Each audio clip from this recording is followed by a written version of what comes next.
I must say that I'm surprised that the over 5,000 staff are not operating within Nakuru, because only a few individual people who are less than 50 are the ones who are working in Nakuru County. And I can say this authoritatively, that you find the office of the executive, there are just some cartels of individuals that are operating departments and they are not in those departments. You tell somebody to come from all over from Kuresoi to come to Nakuru Boys, only for that person to be given a voucher of 2,000. And that person has used 3,500 to come from the far end of Tinet to Nakuru Boys. That is not fair. And to our surprise, we hear lights went off and key people whom we have information, they ran away with money for this remaining staff. The time I see MCAs is when the governor has a function.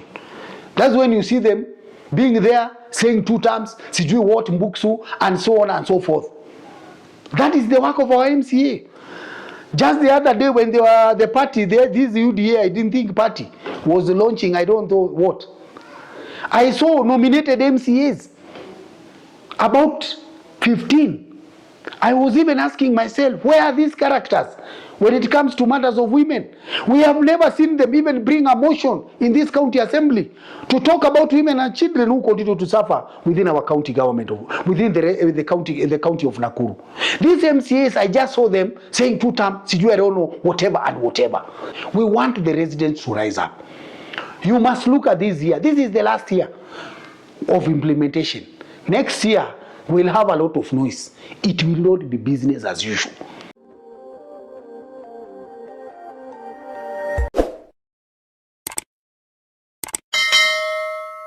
I take this opportunity to wish the Nakuru residents a Happy New Year 2026.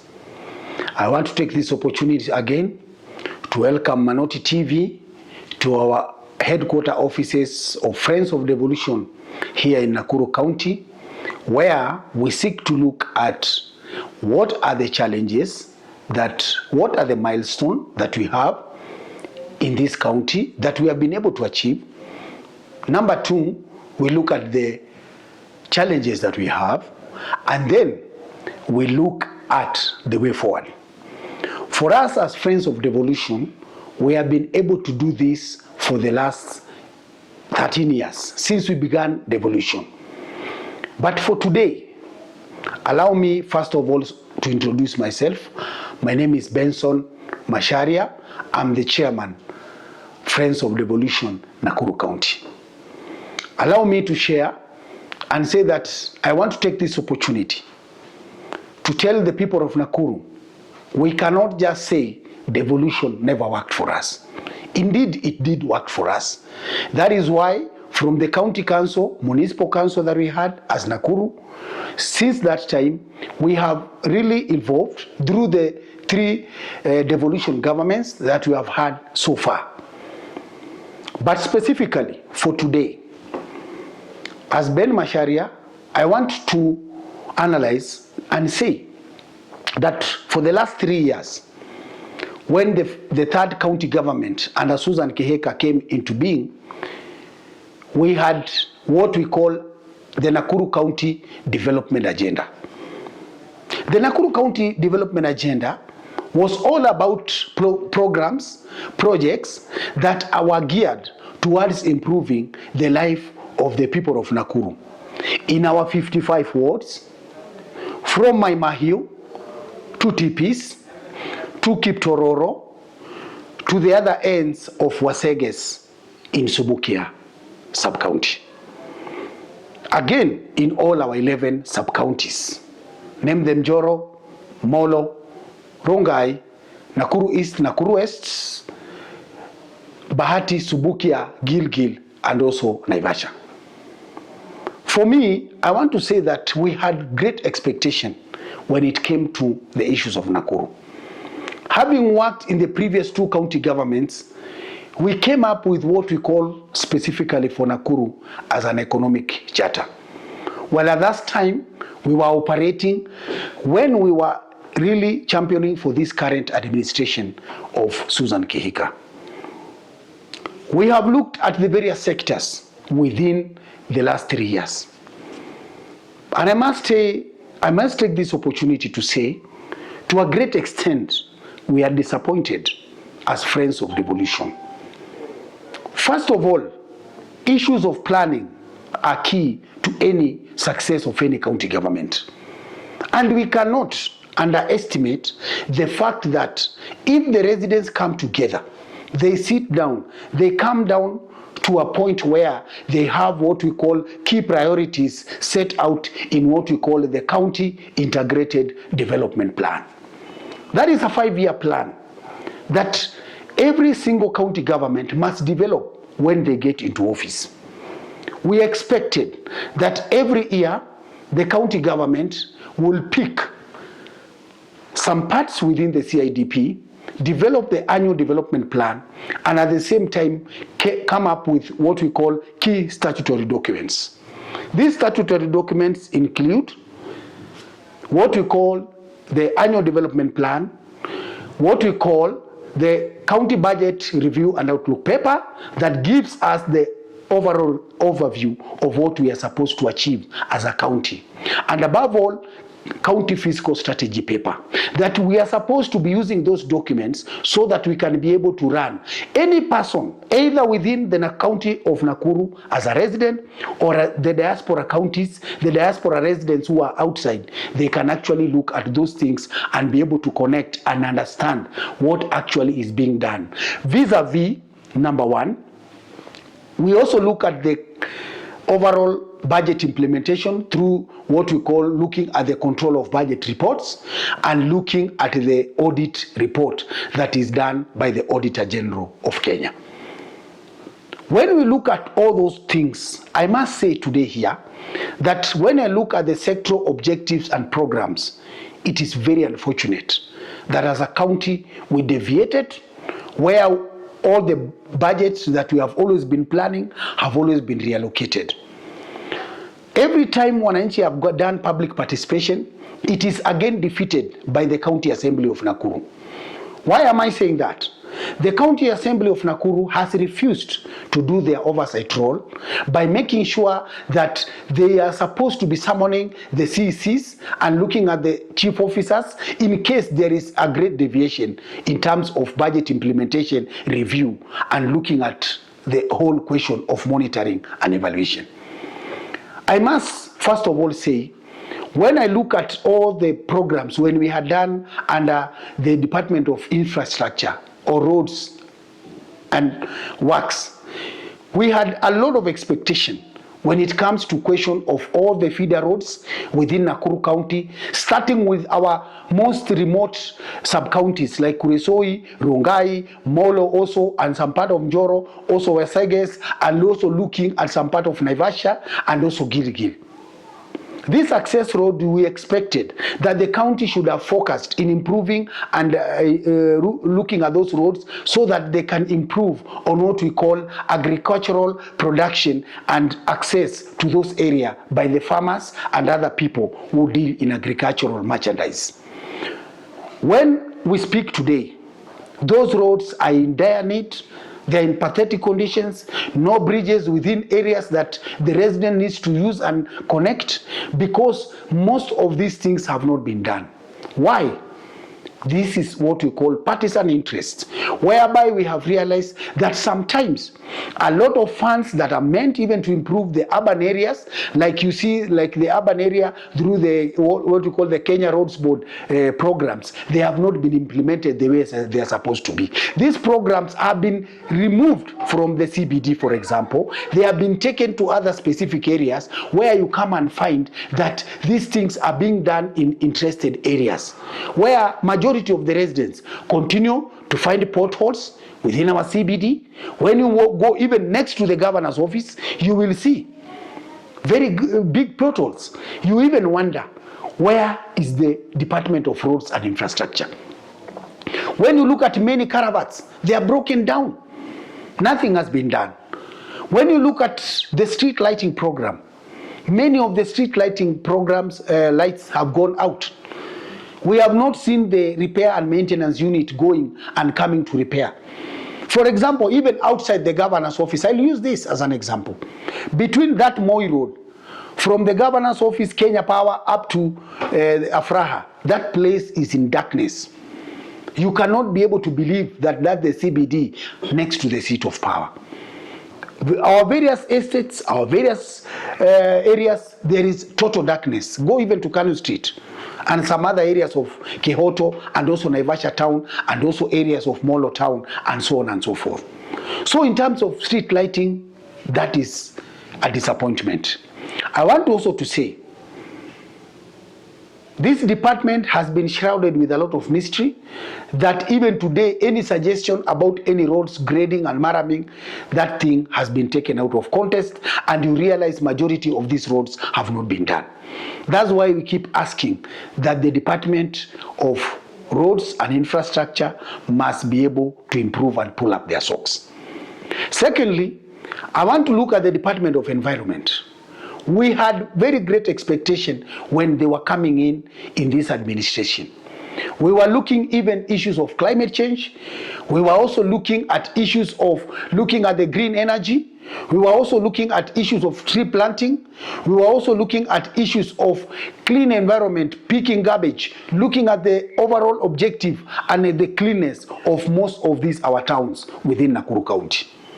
To our surprise, these towns has become ISO. That when you go there, you find plastics, littering, and all that everywhere. Even the staffs who do that work at the sub-counties and even Nakuru CBD, most of them have gone for months without salaries. Nobody cares. Nobody wants to do anything. We want to talk about even the issues of climate change. We have had donor funds called Flocker funds. These funds, we don't know where they went. As residents of Nakuru, we cannot pinpoint any project and say this is what has been done, after millions of shillings have been gobbled through that department. We're talking about diversion, we're talking about embezzlement, we are talking about even the key stakeholders who are called within the climate world change platforms and committees that have gone months without anything. They have been misused, and a lot of their allowances have been taken away. We want to say the Department of Environment has failed Nakuru County. That is why even when you go to that office, you realize, you go there, you find people within the offices for the chief officer right now, they are just taking tea. When you go there, you are told get in, and they ask you, where's Emma? That is not the attitude of the residents of Nakuru when it comes to the chief officers and the expectation we have of them. That department, I must give it, out of 10, I can give them 2 over 10. Number 3, I want to talk about the Department of Gender, Social Services. This is a key department that we expected a lot. When it comes to program, social services, we expected them to be able to be in the forefront in trying to do what we call rehabilitation of our children, and especially those who have invaded our CBD.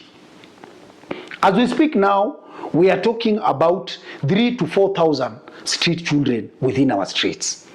From Molo, Njoro, Naivasha, and above all in the CBD of Nakuru. Those children have come to the street, and the county government of Nakuru through that department has not seen any need to come up with programs that can be able to mitigate the measures and actually come up with issues or ways that we can deal with our street children. We expected the county government of Nakuru to actually come up with what we call an orphan and vulnerable center, which the last regime actually tried to come up with, whereby they took at the Njoro Homecraft, they came up with an OVC center. To our surprise, the county government of Nakuru, through the county secretary, turned that home into offices for the county staff. Very unfortunate. Already the home was there, already equipments had been bought, beds were there, beddings, everything had been done. In fact, we were just supposed to operationalize that center within 2 months.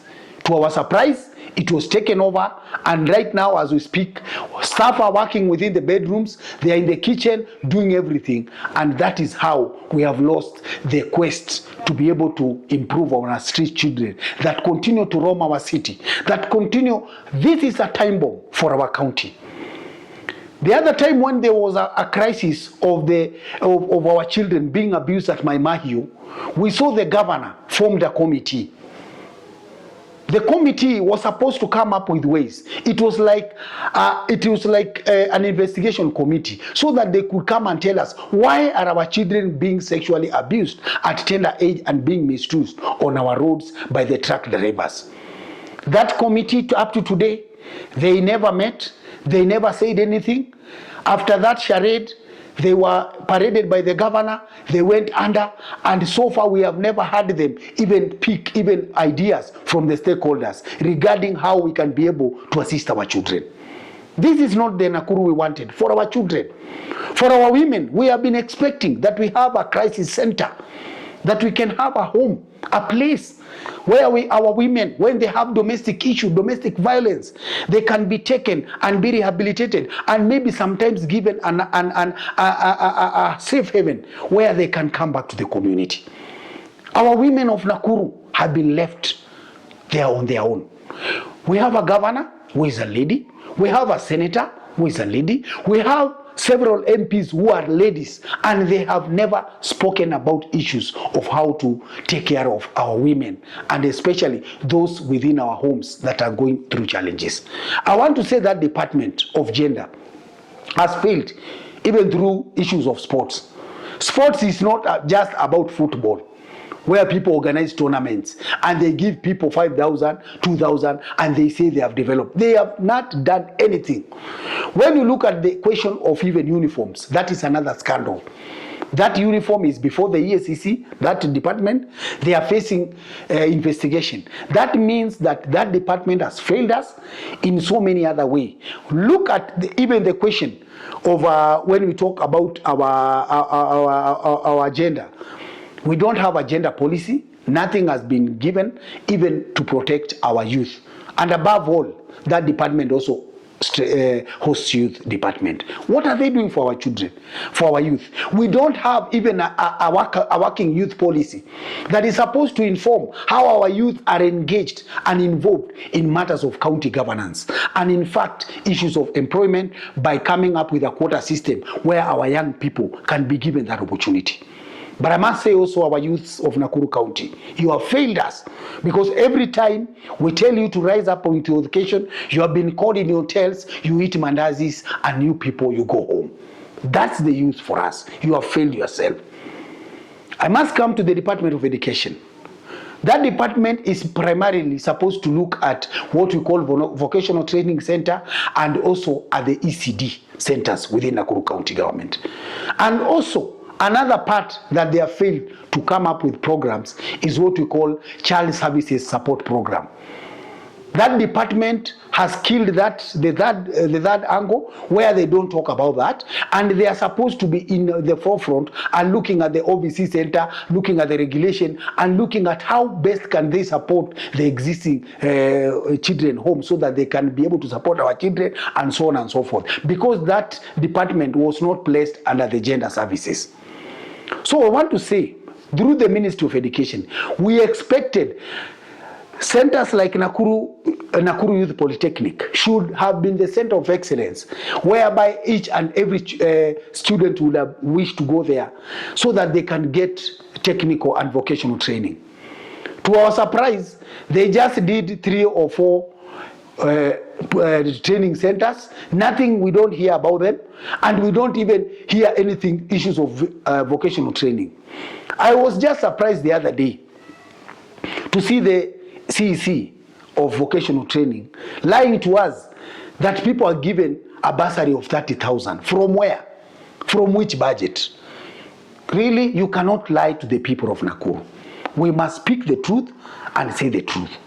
Let me talk about our ECDs. Most of the ECDs, we expected the county government to transform them. Some of them are in bad shape. If you go to any primary school today that is a public school, you will look something that you will see something that looks like a stable, horse stable. That is an ECD for you. We expected them to come up with measures within right now and this year of Susan Kihika. We did not expect that we should be having ECDs that are mud walled, ECDs that our children are also learning under trees and broken desks and so on and so forth. We also expected the county government of Nakuru to employ more ECD teachers. The last ECD teachers were employed by the last regime, and nothing has been able to do. So what is this regime doing about ECD and also about equipment? They have built classes and they have not equipped them. So our children, when even they go to those classes, some of them, they sit down. They are really suffering. They are sitting on stones. We want the Department of Education to streamline its operation so that we don't just clap for the sake of clapping. And we know very well that thing is doing nothing. Looking at the ECT, the CEC has not even opened. We expected, when we were planning, we were looking at what we call the ICT economic hubs within the 11 sub-counties. How many have been opened? We only have one in Subukia and another in Nakuru East in a place called Menengai Ward. These other areas, we have not seen those ICT hubs. We want them to come out clearly. Tell us these are the ICT hubs with internet, and this internet is available also for the people of Nakuru. I want also, being there, ask Susan Kihika, where did the bill wire went to? The internet that was available free of charge, provided and paid for through the liquid or telecom or something like that, that was available within Nyayo Garden, these other areas and other key parks where residents, when they go there, they can be able to access network and maybe do business online, and especially for our young children, for our young youth. These things have all been killed. So this county government does not care when it comes to ICT issues. I must also talk about the issues of the Department of Agriculture. The Department of Agriculture is another problem, all of us. When you look at that department, during the last regime, we had issues of what we call crop improvement by Redram, and also we used to talk about even provision of goats, cows, cereal bulls. They had also purchased what we call agricultural mechanization equipments. These are the tingas, the tractors, and other equipment that was supposed to be able to assist the farmers, even when farmers could be able to go and maybe to some extent, maybe lease the same hire and be able to do crop production. What happened? Nowadays, as we speak, you will not see cross-breeding. There are no cows anymore. The cereal bulls, they were all eaten and nothing is being provided in that department. Where are the mbusis? Nothing. Goats, sheep, chicken that were being provided to women groups and youth groups. Nothing is being done. So that Department of Agriculture has failed. Where are the seedlings? They provided already the first year. Last year, nothing was provided for. We expected them to give free fertilizer. Where was it given? I don't know. I only saw some lorries. So the Department of Agriculture, you have failed us. You have to tell us. The project called Narij, where donor funds come, millions of money, where are those millions going to? We want you to tell us, where are you doing crop, what we call disease control? Where? Like the last regime, they were doing a lot of vaccination within Naivasha. Nowadays, we don't see extension officers in this county government. Where is the department? So we want to say, through that Department of Agriculture, you have failed us. And you must improve. Nowadays, it is not even easy to find a car that has a sticker saying this is the Department of Agriculture. Or you want to tell us that all the staffs are working within that department. That one is a big failure for the Department of Agriculture. I must also talk about the Department of Trade. The Department of Trade was supposed to collaborate with the Department of Finance and Economic Planning when it comes to assisting the business community within Nakuru County. I must say I'm disappointed. As Friends of Devolution, if I open my file here in my office, you will see the memorandums and all the files that have come to me. They have come to us telling us that the promise we made when we sat with them and came up with called Nakuru County Business Agenda, nothing was done. In fact, from inception, the formation of the Trade and Investment Committee, it was never actualized by Governor Susan Kihika. She never. We had what we call a dispute resolution when it comes to matters of business that was supposed to have a committee that was supposed to include the business community. Nothing. The Department of Trade, we are so disappointed that the best thing we have seen them say, they are just talking about building markets. You can build markets, but who will go there when you have not built a business environment for other people? Nakuru County, we have over 90,000 business people. So you cannot be telling us you are building a market in Kikope for 300 people and another one. When you look at the total, there is not even going to cater for even 5,000. But you are trying to tell us what? The markets are not for everybody. We must look at the business people, those who are working, those who have manufacturing. Look at manufacturing industries within Nakuru. All the factories are closing down. How can somebody tell me how many factories have opened in Nakuru County for the last 3 years since Susan Kihika came? We have not seen her open any factory. Both large and micro enterprise organizations, nothing. Which means that even those who are business people within our CBDs, within the various towns, people are going through a lot, and especially when it comes to matters of licenses. I want to tell the people of Nakuru, when we talk about businesses, it only means that at the end of the day, we need to look at broad base. That at the end, everybody who is there, make sure that we also come up with business incentives. What have they done? They lied to us. They will come with a single trade license, only for us to be surprised that it went almost double. As we speak today, there are county officials going around giving people invoices which are wrong. These invoices are wrong because they are trying to change the licenses. And mark you, we said last year we have not had what we call Finance Bill 2025. The Finance Bill was taken secretly to the County Assembly. The County Assembly, we wrote them as Friends of Devolution. They returned that document to county government, the executive. We have information that they are trying to go through the back door and make sure that maybe they are still using the same thing, trying to add more to the licenses of our people, while at the same time we know very well that these people, this is not supposed to go that way. I want to tell the residents of Nakuru and all the business community, if you see any license has changed this year through the invoices, please contact us. Because we have planned for public interest litigation to be able to make sure we go to court and we strike out any deal that has been done underground by the county government through the Department of Finance.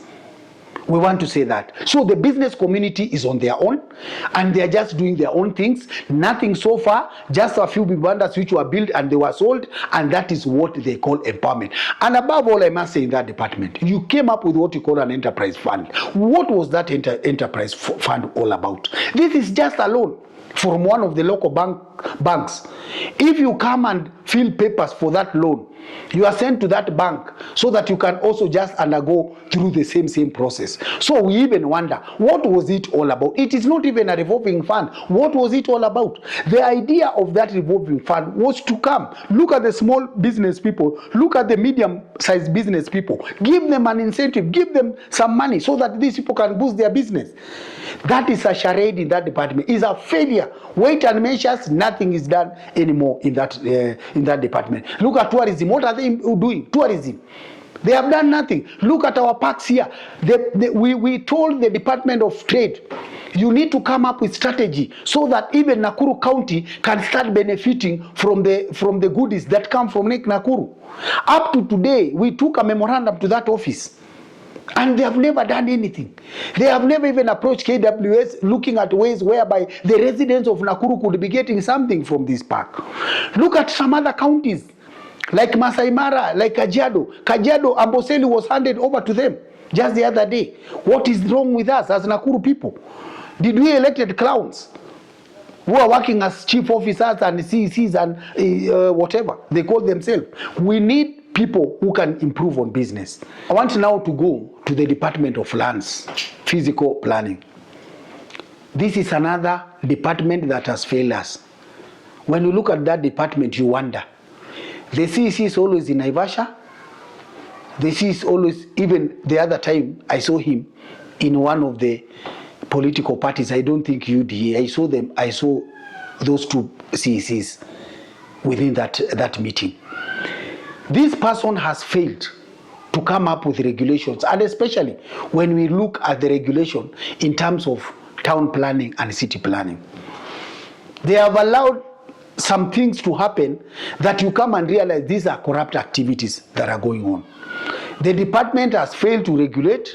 That is why even you see some buildings which are coming up. Nowadays, you cannot see county inspectors. Where are they?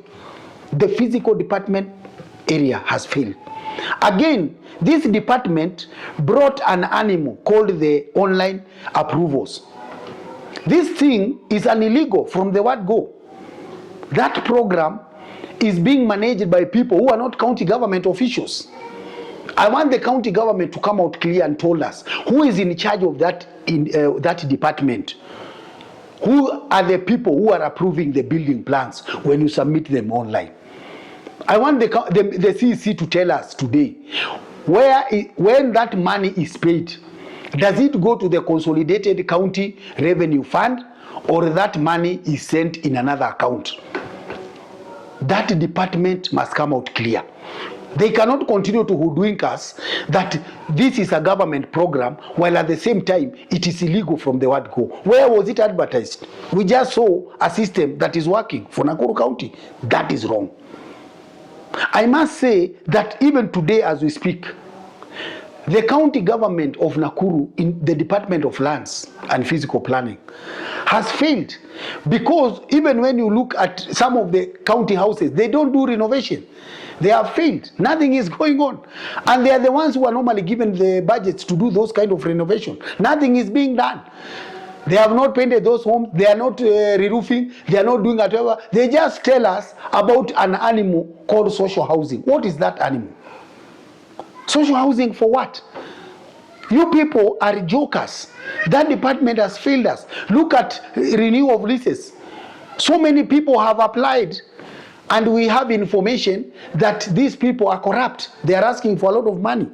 So that department must come out clean. They must tell us what are they doing. What are they doing to improve and prevent corruption within the Department of Lands and Physical Planning? This office of Department of Planning, or the Department of Planning, they must tell us when was the last time they came up with measures to be able to improve even on the physical structures within Nakuru County. They have not.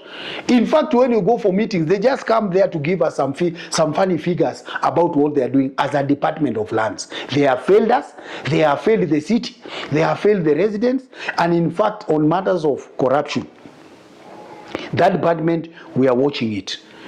And that department, I must say, it has sabotaged the city of Nakuru. They took up the question of the city of Nakuru and placed it as a department within the Department of Lands and Sijui Urban Planning. That is not what we are supposed to do. The city has been gagged. You come to Nakuru city, you look at the city board. What programs are they doing? What are some of the projects? They call ourselves UNESCO. UNESCO what? And Nakuru Players Theatre has been shut down. Now this is now the second year, and now nobody's talking about it. We are talking about the city that was supposed even to look at matters of congestion, the city that is supposed to look at question of making sure that the city is clean. And even they collaborate with the Department of Gender and Children Services at the national government to make sure that they deal with the street families. There are so many. Just the other day, those children, they went and invaded one of the wholesalers there. And they could, this is a time bomb, and I am going to repeat. These children must be taken. The city must rise up. The city must be funded. And all the funds must go to the city. And the city must also employ staffs who are going to work and make sure that our city becomes the best city. When I look at Nakuru County, I want also at this particular time to look at the Department of Health. What is there? We expected that by this time round, the last regime had constructed 11 sub-county hospitals and had gone up to 40%. I am surprised that today they are in their 4th year. We are just being told 51, 49%, sijui I don't know 54, so on percentage, and so on and so forth. That means that those sub-county hospitals have not been finished. Show me one sub-county hospital that has been finished by this candidate regime. Nothing. We don't have. That's why every other day they just go there, they take photographs. Just the other day, they were taking the ones for Njoro outside there. Every other day. We want operationalization. We want those hospitals, the sub-county hospital, to be finished. We want the FIF that is being generated in those hospitals to be used within the facility, not diversion. This is what we wanted when we come. We wanted also all the dispensary, about over 30, 40, that are within our county. Let us equip them. Some of the dispensary you go there, some of the clinics you go there, they don't have ingredients, even for testing malaria. Malaria, ingredients are not available. We don't have even lab equipment. When was the last time you saw them parading lab equipment? Nothing. So the staff, the hard working staff within those areas, are they still the same ones who are suffering? And because they don't have equipment, they are being forced even sometimes to prescribe without tests. And they may lead to loss of life for the residents of Nakuru. We want those dispensary to be equipped and even to be staffed. There are no staffs there. You find a big dispensary, have one clinic officer, which is the main one. We want nurses to be employed. We want clinic officers to be employed, so that the governor promised that she was going to add all each and every sub-county, about even 20 clinic officers, about 50 staffs in the health department. Nothing has been done. We just see people being laid off. We just see people being employed through SMS at night, and even evening in hotels, and nothing we can be able to do in that Department of Health. We want to see systems that are working within our leading institution. Also, when we are still there, we want the county to concentrate, even like the PGH. Where is what we call the conditional grant? The conditional grant are funds which were being brought by the national government to the county government, to the facility like level 5 of PGH, so that they can be able to cater for the other neighboring counties. We expected them. This money has never been declared for the last 3 years. I don't know where it goes. They must equip that hospital and be able to give that money to that hospital, so that they can be able to improve services as they continue to deliver to the residents of Nakuru better health care and other great things. On matters of health, I also want to say this. When it comes to purchase of drugs, please, county, this year do better. We want you people to at least purchase drugs that we are going to see. Not these cough syrups and paracetamol and Flagyl. We want medicine that can assist people. If you go to some of these hospitals, the chemists is almost, the pharmacies are dead. Nothing is being provided there. And yet you launch every year, you launch about 5 or 10 lorries full of medicine. Where does it go? I want to ask, our FIF was 1.6 billion for the last financial year, almost 2 billion. But when it comes to purchasing of drugs, we have not seen the county purchase more than 300 million worth of drugs They just do 30, 40, and 60. That is not what we want. We want a health system that will work for our Nakuru. Also, I want to also to look now at the Department of Public Service and Management. I must say, this is the backbone of our county when it comes to staff. There are over 5,800 staff that are within Nakuru County. We expected that department to come up with measures that are supposed to improve the working environment of the staff that are also offering service delivery within all our facilities, all our offices, and so on and so forth. I'm surprised up to today when we wrote a letter of request to that department asking them, can they tell us for the last 1 or 2 or 3 years, what are the operational manuals, staff manuals, whatever manuals that are supposed to improve staff they have developed? We were surprised, nothing. That department is dead. I must say that I'm surprised that the over 5,000 staff are not operating within Nakuru because only a few individual people who are less than 50 are the ones who are working in Nakuru County. And I can say this authoritatively, that you find the office of the executive, there are just some cartels of individuals that are operating departments and they are not in those departments. We have received reports, interference, intimidation. Nothing is going on. You find you just need a small letter to move a fence from this point to the other fence. That letter must come through the county secretary. You wonder, what petty? Why did we employ 5,800 people?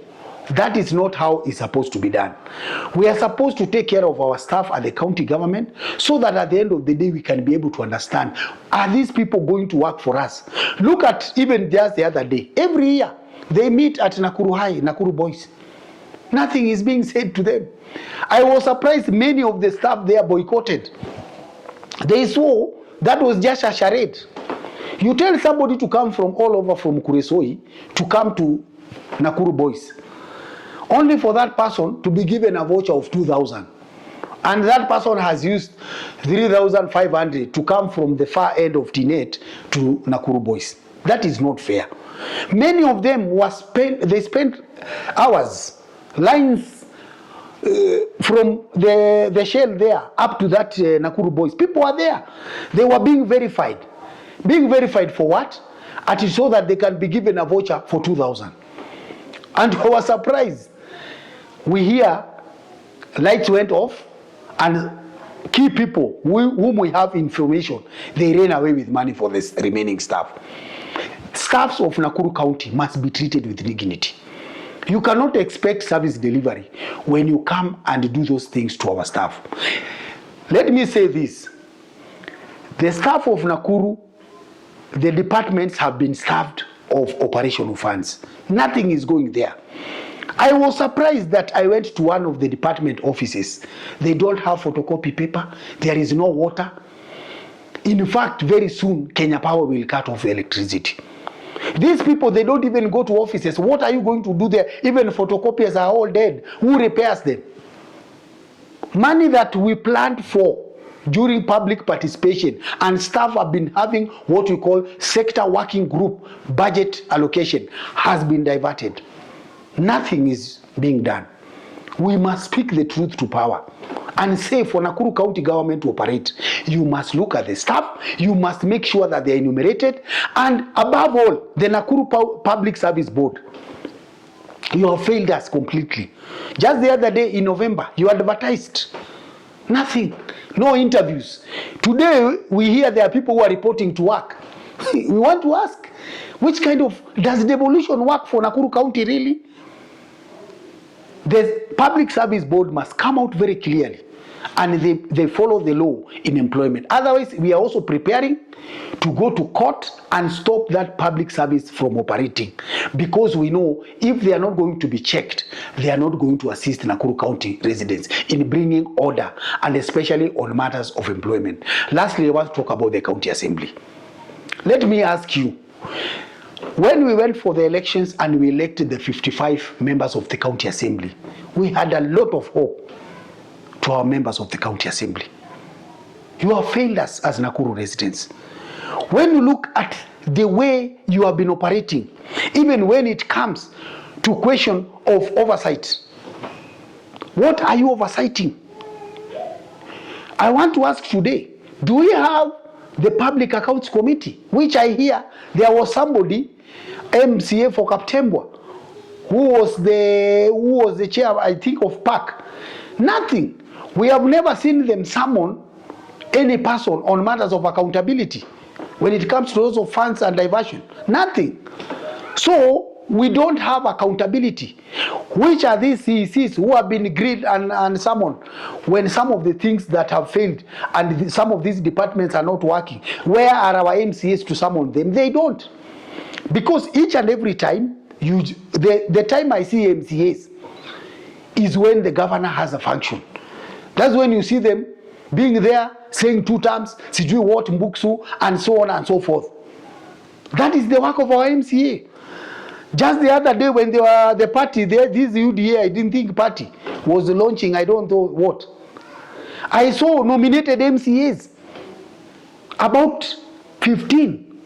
I was even asking myself, where are these characters when it comes to matters of women?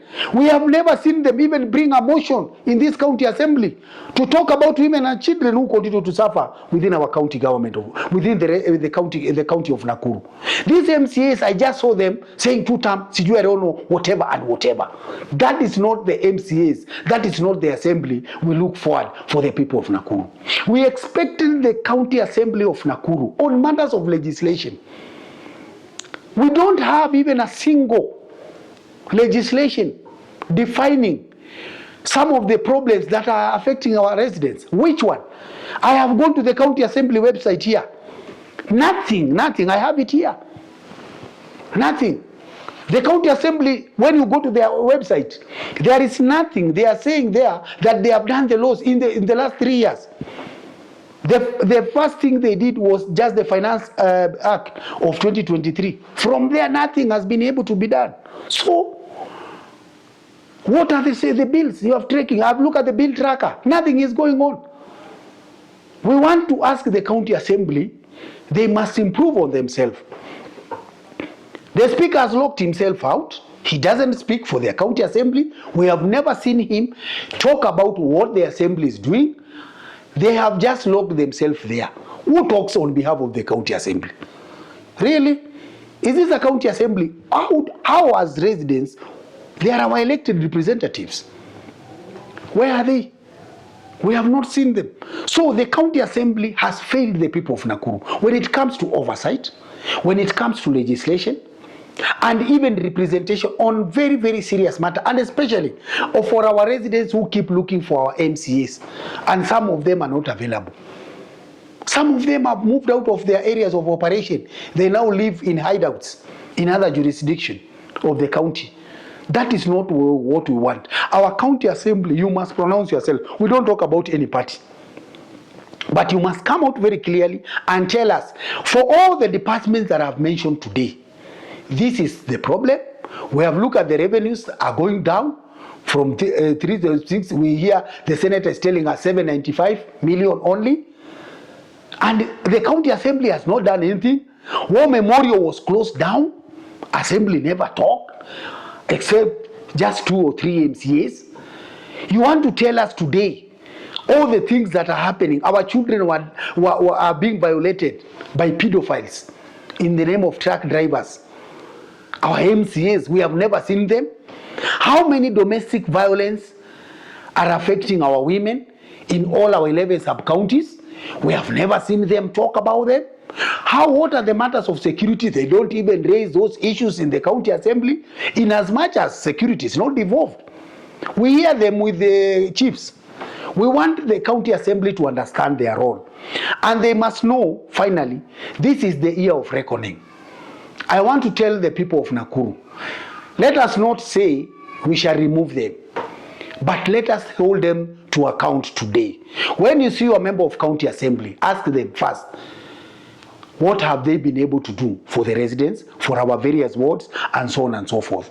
We want the residents of Nakuru to write memorandums to these offices. Kama hakuna maji, if there is nothing, where the roads is bad, let us write as many memorandums to these people and remind them of their responsibility, so that we prevent them from just keep telling us about 2 terms and Mbwekse and Buksu and so on and so forth. We want the residents to rise up.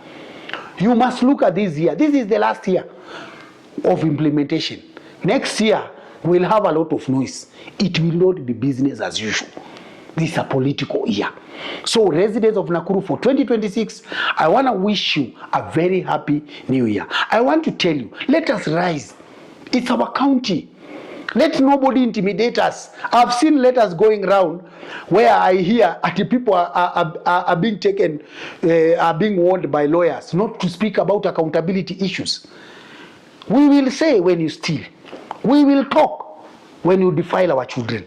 We will ask questions when you don't define how much money has come to Nakuru and how this money has been paid.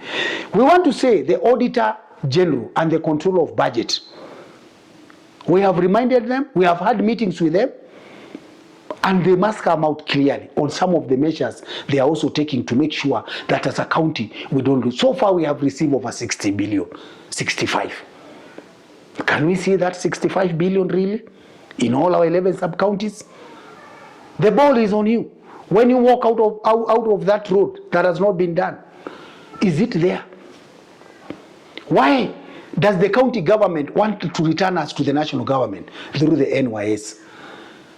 When you tell us G to G, that lady in Kandutura, that lady within Kongasis and within Bombo and Waseges Kanyotu area, they don't know that.